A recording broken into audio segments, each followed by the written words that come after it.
Coming up on Valley View News, the Thousand Oaks community shares their thoughts on the mass shooting. I'm very saddened. Plus, Kanye West donated $150,000 to a GoFundMe page for a security guard. And sports concussions can lead to long-term neurological damage. Hello and welcome to Valley View News. I'm Brian Bruman. And I'm Sammy Shakta. The official death toll for the Camp Fire in Northern California stands at 77 people, but the number of people reported missing is closer to 1,000. Authorities keep adding names to the list of missing people as the search continues. One challenge is locating people who are listed as missing but not confirmed dead. The Butte County Sheriff says his department is trying to get correct counts. It is my sincere hope to identify, account for everybody who is missing, and identify any human remains that we have. But that's the nature of a tragedy like this. Those who have evacuated may not know they're on a list of missing people. The search for bodies in the ruins of homes continues. The Woolsey fire left many Southern California residents in dire need of assistance. Numerous organizations are pitching in to help those affected from the deadly fires. Thousands of acres were burned and many homes as well. There are many ways to help. The Red Cross is taking donations and looking for volunteers to help. If you don't have time to physically volunteer, you can still send money by texting CA Wildfires to 90099 to make a $10 donation. The United Way of Greater Los Angeles, Ventura County Community Foundation, and the Humane Society of Ventura County are also accepting donations. President Trump came to Malibu to tour the aftermath of the Woolsey fire. He was joined by current Governor Jerry Brown and Governor-elect Gavin Newsom. While the governor is a critic of the president and the president criticizes Brown back, Trump praised California's response to the fire. It's devastating to see it. I have to say the government officials have done an incredible job. When you look at this devastation, and I guess at this moment in this area, there are 3 deaths so far. 3 deaths. It's pretty incredible. It's horrible, but it's also pretty incredible. Evacuations were lifted for large parts of Malibu. Many residents are making their way home to survey the damage. Meanwhile, the Thousand Oaks area is still reeling from the mass shooting that killed 12 people at the Borderline Bar. Here's Isabel Ochoa with more from the community. Tragedy struck at the Borderline Bar and Grill on Wednesday evening, November 7th, when a gunman opened fire. 12 people were killed, leaving the quiet community of Thousand Oaks devastated. Jesse Suter, a former employee at Borderline Bar and Grill, reflects on what happened that night. It's really sad because it's such an amazing place and everybody that comes here is family. And for somebody to betray family like that just kills me. Some parents of young adults sympathize with those who have lost their children. They cannot imagine hearing that their child has died at a community event where everyone thought was safe. Richard Lee is a retired LA City employee. I have children that are that age, and I wouldn't want that to happen with them. I'm very unhappy. I'm very saddened. Many students from local college campuses are affected by the mass shooting. Some of their classmates died that night. Lucas Conejo is a student from Moore Park College. Just the climate of our society, like how inundated we are by, just all these constant atrocities and acts of violence, sort of become numb as a result. According to the Gun Violence Archive, the Borderline Bar mass shooting is the 307th mass shooting to take place in the U.S. this year. In Thousand Oaks, I'm Isabel Ochoa for Valley View News. Many veterans face life-threatening experiences which can lead to post-traumatic stress disorder. The Borderline Bar shooter was a former Marine who attended CSUN in 2016. CSUN's Veterans Resource Center told us that he did visit the center during his time here. Valley View News reporter Lucas Wiggins joins us now, live from the Digital Media Center. He's a former Marine and combat veteran. Lucas? Yes, Brian. One thing we combat veterans all recognize is that the adjustment from military to civilian life can be challenging. It's common for some people who've had traumatic events to suffer post-traumatic stress disorder. For military veterans deployed to combat zones, the likelihood of developing PTSD is much greater. Marine Corps veteran and CSUN alumnus Robert Graves says after leaving the Marines, it took him 6 years to realize he suffered from this invisible injury. It's hard to see it from the inside out. But acknowledgement is one of the most powerful things you can do, right? I acknowledge that my anger, my temperature is rising. I acknowledge that my blood is boiling right now. and then like you have to, once you acknowledge, you pull back. Star Manning is commander of American Legion Post 784. She said vets want to talk about their combat experience, but only people who saw combat will understand. You want to tell maybe sometimes your family, but you know they're not going to understand. Your civilian friends, that life you kind of left when you joined, that element, they just don't get it. And they try so hard, but you just hold it in internally. Yeah. The borderline bar shooter was a former Marine and a student at CSUN. The university's Veterans Resource Center supervisor, Amber Bartmus, said he did visit the center during his time as a student. I do happen to know that this was a person that did get to come and frequent the space and kind of understood what we are and what we stand for here in the VRC. For military veterans facing a crisis, services like California State University Northridge's Veterans Resource Center are here to help. Reporting in Northridge, I'm Lucas Wiggins for Valley View News. California's Camp Fire was the state's deadliest in history. It's also the cause for the world's worst air quality now hovering over Northern California. The blaze left communities in the Sacramento Valley and Bay Area in danger of serious air quality health issues. Many schools canceled classes. Public health officials advised people to avoid the outdoors. Heart and lung patients face a higher risk along with young children. The Sacramento Fire Department distributed around 67,000 face masks last week, but the city then recalled the masks for not ventilating properly. The average price of gas in Los Angeles County has dropped for the 29th consecutive day. Some residents in the area took notice. I think it's convenient. I did notice that they were going up for a while. It was getting up to around closer to almost $4. It was getting very expensive, but now that it's going down, I think it's more convenient, economic for us. The average price of a gallon of regular gas in LA County dropped 22 cents over the past 23 days to $3.64. This is the lowest since September 25th, according to the AAA and Oil Price Information Service. This is thanks to high oil inventories, just in time for those hitting the road for the holidays. The so-called migrant caravan was met with angry protesters in Tijuana, Mexico last week. Thousands of Central American migrants plan to stay in the border city for months to come as they seek asylum in the United States. Some Tijuana residents don't want that. Protesters waved the Mexican flag and sang the national anthem as they demanded the migrants to go back home to Central America. One protester said Mexico needs tougher border policies like the United States. They also claim they do support immigration as long as it's legal. Now that the Florida midterm election recount is over, the supervisor for Broward County has resigned. Brenda Snipes faced harsh criticism over how she handled the recent vote recounting. Snipes was in charge of running the voting for Broward, one of Florida's biggest counties. Problems began during the initial voting and carried over to the recount. More errors, like the misplacing of more than 2,000 ballots.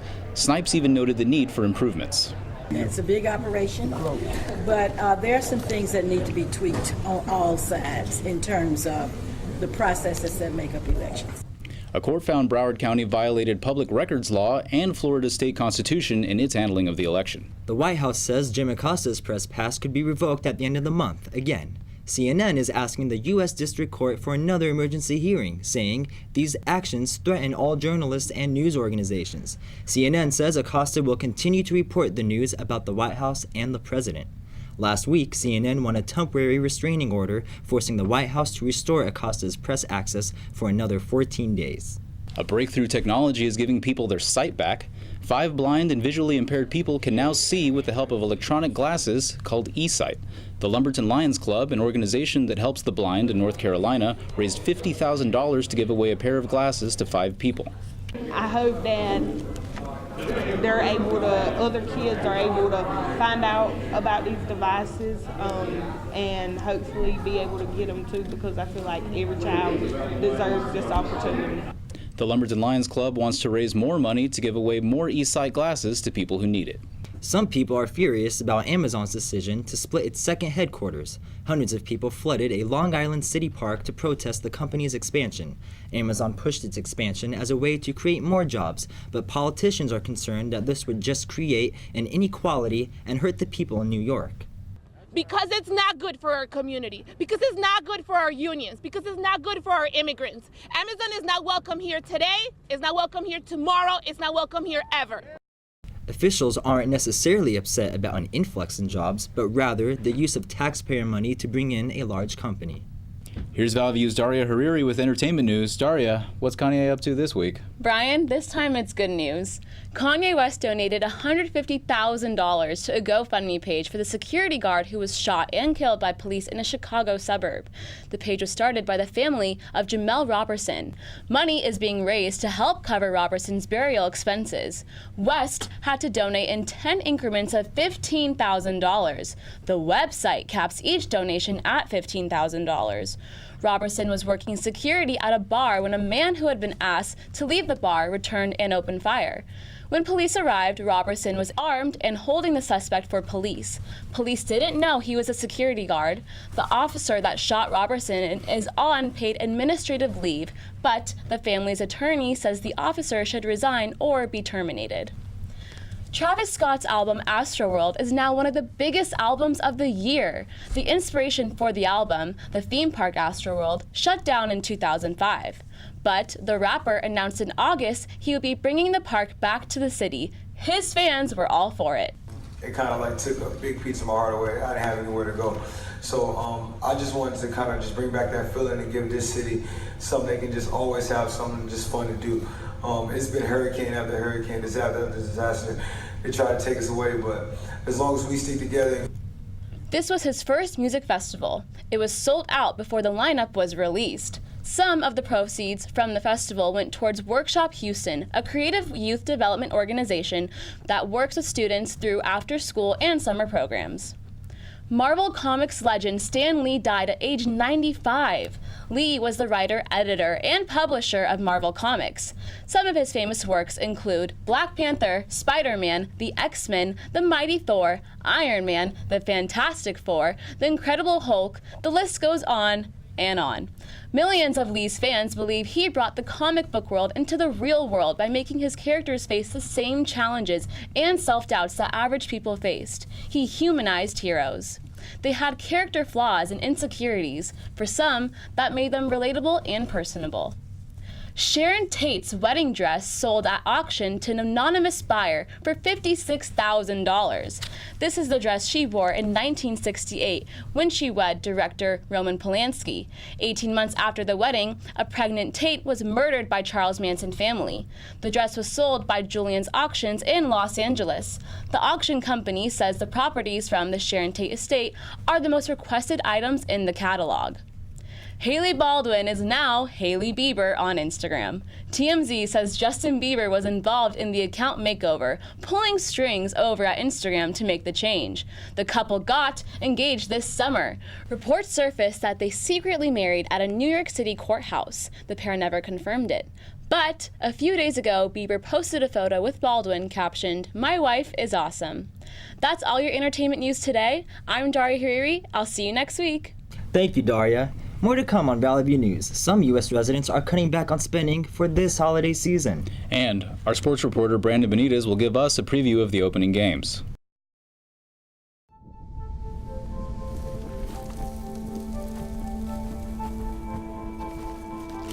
Eva Marie smoked 12,000 packs of cigarettes over 15 years. She quit, and now there's a new lung cancer screening that could save her life. You stopped smoking. Now start screening. No matter how much you smoked, early detection could save you. Talk to your doctor or learn more at savedbythescan.org. Hi, Meals on Wheels. I'm Marco. I'm a college student and I volunteer as a driver for Meals on Wheels.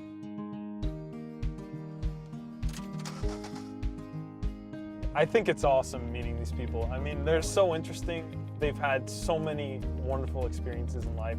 Your community helps to raise you up into the person that you become. Meals on Wheels is a great way to give back to that community.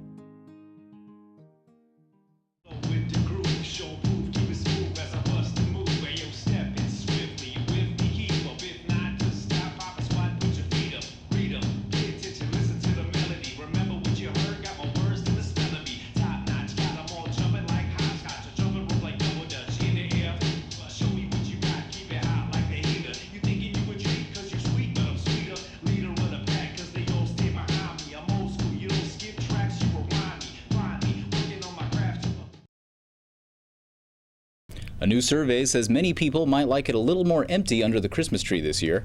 The holidays are coming up and normally people are frantically shopping, but a SunTrust survey says most people would rather give presents up.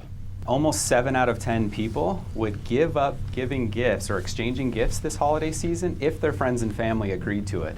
And what the survey also found is that 43% of people, they feel pressured to overspend, maybe even beyond what they can. While some people are worried about overspending, others responded saying they'd rather spend more time with friends and family. CSUN's campus newspaper, The Sundial, has a few new stories in the works. Here's the Sundial sports editor, Justin V. Hill, with details. Thanks, Sammy and Brian. Right now on the Sundial website, you can check out a powerful photo essay on the Woolsey fires. We also have a story on student protesters crashing a Board of Trustees meeting down in Long Beach. Students from Northridge, Fullerton, Long Beach, and East Bay gathered together to protest measures 1100R and 1110. Our Arts and Lit edition is finally out, so be sure to pick up a copy of that. And in sports, of course, we have full recap, highlights, and interviews with players and coaches from a long week of action for men and women's basketball. That's it for me at the Sundial. Back to you guys. Let's hear from Melanie Rosales in our Digital Media Center. Thousands fled their homes as the volcano de Fuego erupted again in Guatemala. The volcano is located at the southern central part of the country near the city of Antigua. Nearly 4,000 people were evacuated. Images of the volcano show the lava at the summit. The volcano spewed out dangerous amounts of hot ash, lava, and gas. No injuries are reported as of Monday. Fuego is one of Latin America's most active volcanoes. During the first week of his trial, Joaquin El Chapo Guzman made strong statements against two Mexican presidents. Guzman's lawyer, Jeffrey Lichtman, claimed that the current Mexican president, Enrique Peña Nieto, and his predecessor, Felipe Calderón, received millions in bribes from the Sinaloa cartel. The former president denied the claims on his official Twitter account. Guzman faces 11 charges. If found guilty, he could get life in prison. Germany issued travel bans for 18 Saudi nationals suspected of involvement in the murder of journalist Jamal Khashoggi. 15 of them are suspected of killing Khashoggi. The other 3 are suspected of organizing the murder. German Foreign Minister Heiko Maas says the decision was made along with France. We are in close coordination with the European Union on this issue. Over the weekend, we said we expect further steps of discovery and that we will follow closely the case and reserve the right to take further steps. Germany also asked manufacturers to stop exports from Germany to Saudi Arabia. Monday, British leader Theresa May spoke at the annual Confederation of British Industry on UK's Brexit immigration policy. May says the policy will favor skilled workers with European Union passports and say it will help the economy. Jobs depend on us getting this right. And what we have agreed unashamedly puts our future economic success and the livelihoods of working families up and down this country first. Under the policy, any European citizen living in the UK would have the right to reside in the country beyond 2020. They have the right to permanent residency if they live in the country continuously for 5 years. Houthi rebels in Yemen said Sunday that they are prepared to stop any further missile and airstrikes from Saudis. This comes after 3 years of war. Some Western powers are trying to broker a peace deal. The Houthis military has said it'll consider a ceasefire at the request of the United Nations. The U.S.-backed Saudi-led coalition has been fighting the Houthi rebels. That is all I have for international news. Now back to you in the studio. Thanks, Melanie. LeBron James made a trip back to South Beach where he won 2 rings. Let's get the latest on sports with Brandon Benitez. Thanks, Sammy. LeBron James hasn't won in Miami since he left the Heat in 2014, but that didn't stop the King. He was shooting lights out from just about anywhere on the court. He finished scoring 51 points against his former team. That's the 13th time he scored at least 50 points. Only 5 other players have more 50-plus point games. He made an efficient 19 of 31 total shots, 6 of those coming from the three-point line. He had a little help, too. 3 other Lakers scored in double digits.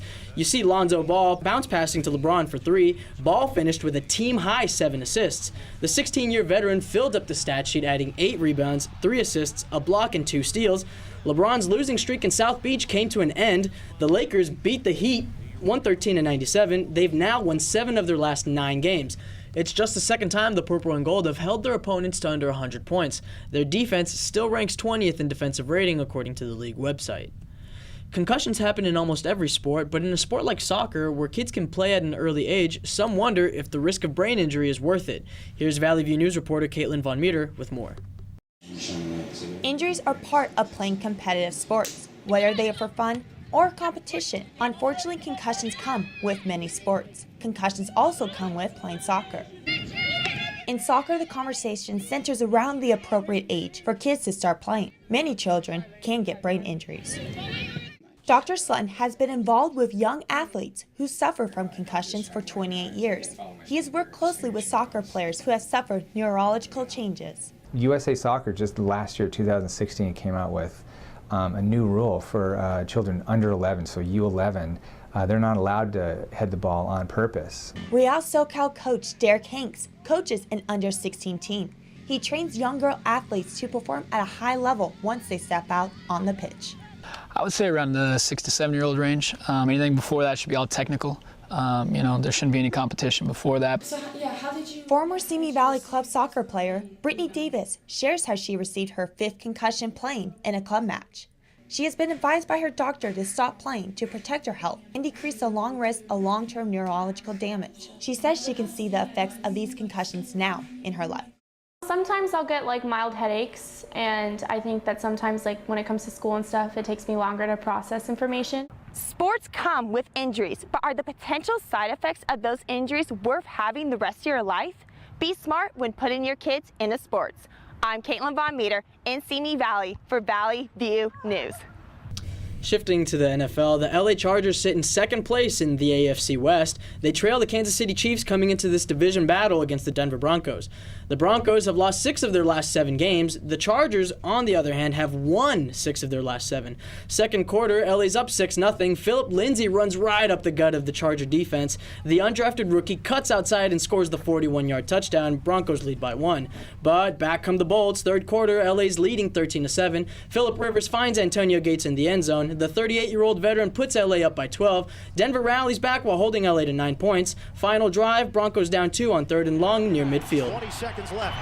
Keenum deep drop. Keenum throws. It's caught. Cortland Sutton. And he's down, but the clock is rolling.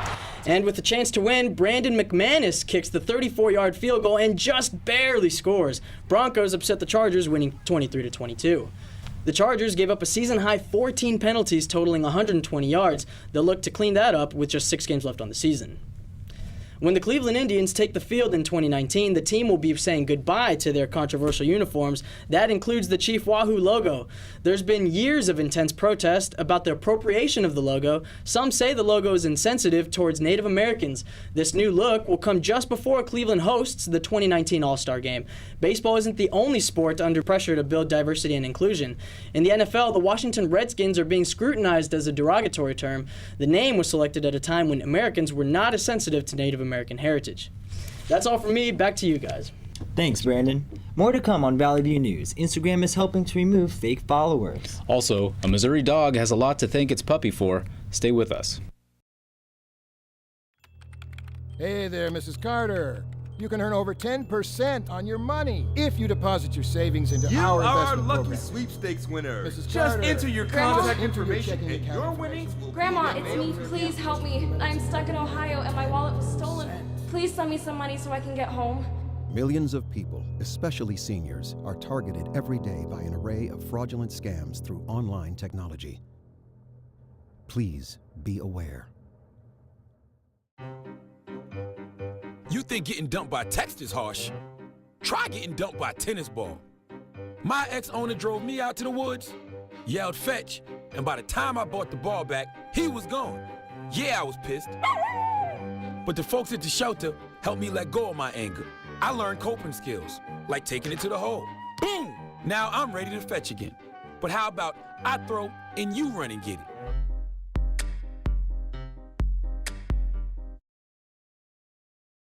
A new study shows a new way to remain healthy. Here's Amaya Malone Wright with social media, tech, and health news. Thank you, Sammy. A new study shows that high-quality and low-carb diets are the most efficient way to stay healthy. Doctors at Boston Children's Hospital found low-carb intake helps maintain weight loss over a long period of time. The body's metabolism responds differently to high and low-carb foods. The doctor suggests ensuring your diet has minimal sugars and high amounts of whole grains. There may be relief for people with severe peanut allergies. FDA researchers say they're working on a project that may give people with peanut allergies a higher tolerance to the nut. They think one day sufferers could eat 1 to 2 peanuts a day without intensive reactions. Doctors say this isn't a quick fix, but rather the beginning for a breakthrough. Currently, there aren't any FDA-approved treatments for peanut allergies. Children across the country are being diagnosed for a polio-like paralyzing illness. The Centers for Disease Control and Prevention says 16 more kids have been diagnosed. They suffer from flu-like symptoms. There have been 106 confirmed cases this year. Acute flaccid myelitis is a rare disease. The cause is still unknown. Experts recommend getting vaccinated and washing hands often to help avoiding getting it. An insulin shortage has people protesting a Massachusetts company. Protesters stood outside the Cambridge company's offices shouting, "You can't hide. Your drug prices are homicide." They say high prices force some people to take the black market for insulin. Miranda Pierce of Boston said her insulin costs more than her rent. She said getting insulin through her pharmacy costs $1,000 a month. Cambridge company said it knows insulin is critical for some people, especially those with diabetes. It said it's exploring ways to keep prices down. E-cigarettes will be facing new restrictions nationwide. The FDA wants to make it harder for teens to get flavored e-cigarettes. E-cigarette maker EA Vapes claims it welcomes new restrictions. It says it doesn't want kids using their products. The FDA is banning selling e-cigarettes in convenience stores and gas stations because that's where young people tend to buy it the most. Other stores can sell e-cigarettes as long as they're in restricted areas that are inaccessible to minors. Instagram is cracking down on third-party apps who falsely increase popularity. The company says they've created a machine to help detect and remove fake popularity boosting. They would like to maintain an authentic social media platform. The move has come after Facebook faced backlash over having fake news and misleading information on their platforms. Instagram encouraged users to change their passwords to keep their accounts secured. That's it for social media, tech, and health news. I'm Iman Milan. Fellas, back to you. A Missouri dog whose health was failing was given a second chance at life thanks to one of her puppies. Star was rescued 3 years ago after being found in a box with her 13 puppies. She was treated for advanced kidney failure and seizures at the Murphy Animal Hospital. That's when Shannon Flegel and her husband Jeff decided to adopt her. During the summer, they noticed she was showing signs of kidney failure again. The owner of Elsa, one of Star's puppies, decided to then step in. After a 36-hour surgery, Star's blood work was back to normal. Both dogs are now recovering at home. That's all for us at Valley View News. Thank you for watching. I'm Brian Bruman. And I'm Sammy Shakta. For news any time of the day, go to our website, sundial.csun.edu. See you next week.